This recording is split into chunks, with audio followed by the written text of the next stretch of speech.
Hello, it's Martha Mick back with the decoupaged wooden garden sign. Now, it doesn't have to say garden, it could say anything you want, but we're doing a garden sign today. So, I have a piece of wood and I've cut a piece of paper pretty much exactly the same size.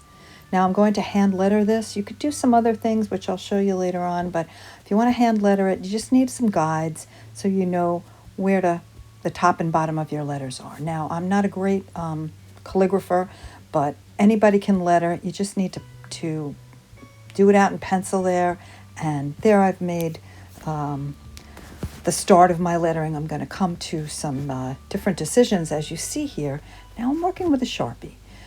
Just Sharpie, I'm going to use Sharpies throughout this to make this beautiful colorful sign, and I've decided since it says garden, I'm going to use a little garden motif here. So those are supposed to be leaves, and it's not perfect, but I like it.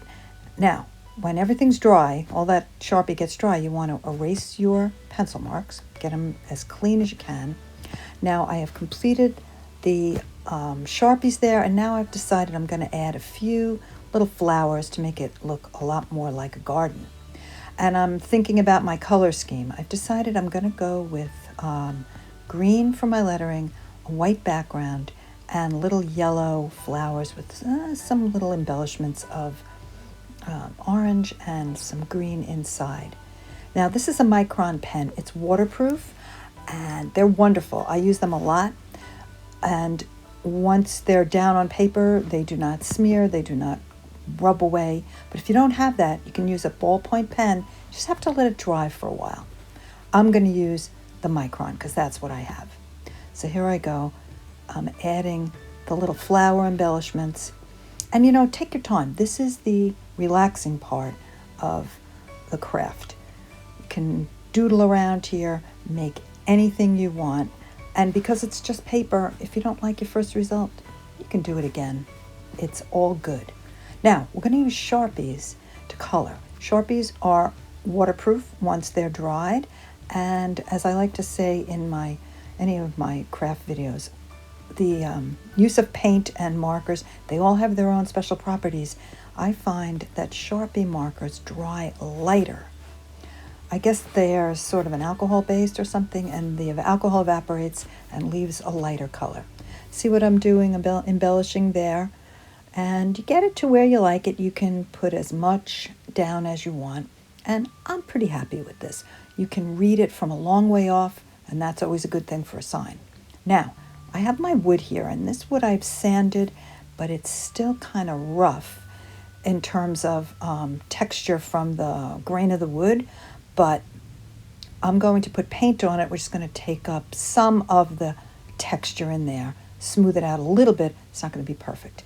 I'm going to cover all the surfaces. There's 6 sides to this, and I'm going to cover them all with white and let that dry.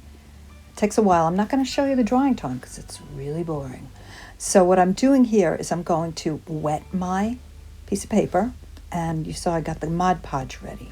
So you let the paper soak for a couple of minutes and then apply some Mod Podge to the painted board. The paint was all nice and dry. Now here we go. The reason that we do this is because paper swells up when it's wet. And if you wet only one side of the paper, which is what will happen when you put down dry paper on top of Mod Podge, you get this bubbling action that's very disconcerting, very hard to deal with. But now when you wet the paper, I put it right on top of the Mod Podge, blotting very gently, because paper is, not only does it swell, but it gets very delicate when it's wet. So you have to blot very gently and with that paper towel, and then apply some Mod Podge on top. Get the old hairdryer out, dry it up well, apply more Mod Podge. You can do that a couple of times until you're happy. And here are 3 signs that I've made. 2 of them were hand done. The one on top, I printed out something from the internet and just filled it in. So I hope you enjoyed this. If you like, don't forget, you got to sign the back, sign your name and date it.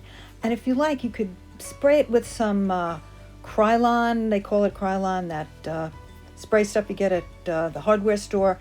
make it nice and permanent. Thank you for watching, and we have lots of crafts at the Patchogue Medford Library. Hope you join us again. Try this. I think you'll like it. Thank you.